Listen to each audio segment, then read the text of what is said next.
Well, I'm David Owen, and I started as a neuroscientist at St Thomas's, and then I became a politician and served in the cabinet as foreign secretary. And then I've been for nearly 17 years a director of Abbott Laboratories, a very big healthcare company in Chicago. I'm in business in Russia and America. And I think that for quite a while I've grown increasingly worried about the mechanisms and the history and the way in which decisions are made, and in particular by leaders, the tendency to develop what I've called hubris syndrome, which basically is a hubris that develops in the absence of any psychiatric illness from people who might call normal, elected by the body politic as leading politicians or chosen to be chief executives of companies, and everybody thinks they're going to be good, and they often start off well, and then they get carried away and they get narrower in their vision. They are less and less interested in other people's views. If they do have cabinets, they get rid of them or effectively sideline them, and they start taking decisions very much on their own, and they begin to believe that only they, in personal contact, can make decisions. So they become a very hubristic decision-making group, and it's often followed, as the classic Greek mythologist said, with nemesis. Hubris and nemesis go together. The best, probably, biography of Hitler, the first chapter until 1936 is called Hubris, and the ending chapter and his suicide in the bunker in Berlin is called Nemesis. It's a very interesting analysis of hubristic leadership.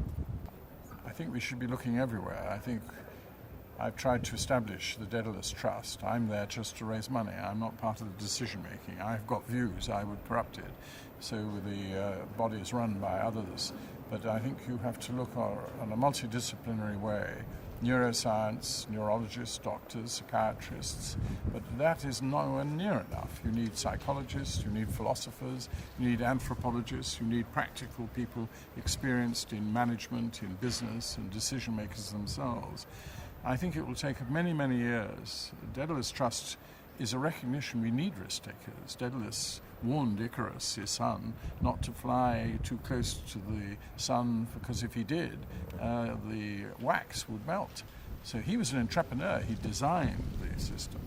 So we need people who are wise, who understand leadership, and we need them in all walks of life. I've written about politics, but that's because I know a bit about it, and I've done the historical research. But there's a very small number of people. We need much deeper research. The crisis that's hit the global economy, the individuals who have contributed to the global financial crisis of 2007 onwards, that we're still living in 2011, are riddled with decision makers who had got corrupted by power. They had changed in power. They were making decisions which, in retrospect, were painfully, obviously, absurdly risk-taking. And they were, if you like, a reflection of the animal spirits of Keynes wrote about all those years ago. So that's the issue. We need market economies, but we have to have some understanding of what can be unleashed in market economies, and these are the issues.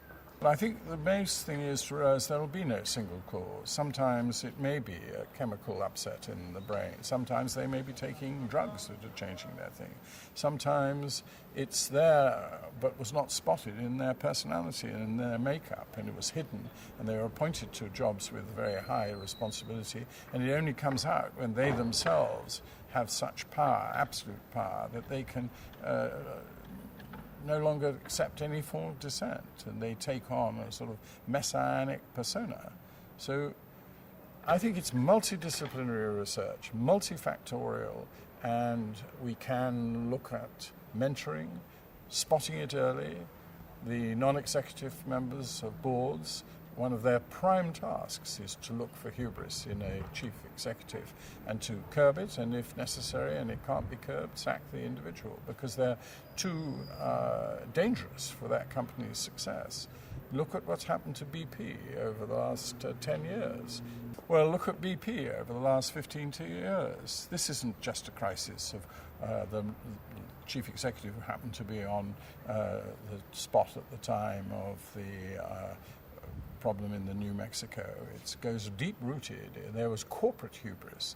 Look at the problems of RBS. Look at HBOS. Look at Lehman Brothers. We've got to have a detailed analysis of what went wrong inside those companies in terms of the decision-making and learn from them. Watch for contempt, which the Greek ancients always saw as one of the key and most dangerous facets of hubris behavior. Cherish risk-taking leadership. Cherish the idea of leaders who are prepared to take a calculated risk.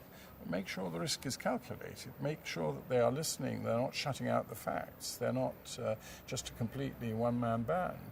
Analyze why women seem less susceptible to it than men. Not totally. I think that ask ourselves, would fixed terms stop it? Say Margaret Thatcher had only been in power for 8 years. I don't think she would have had hubris syndrome. It developed. Tony Blair, it developed. Lloyd George, it developed.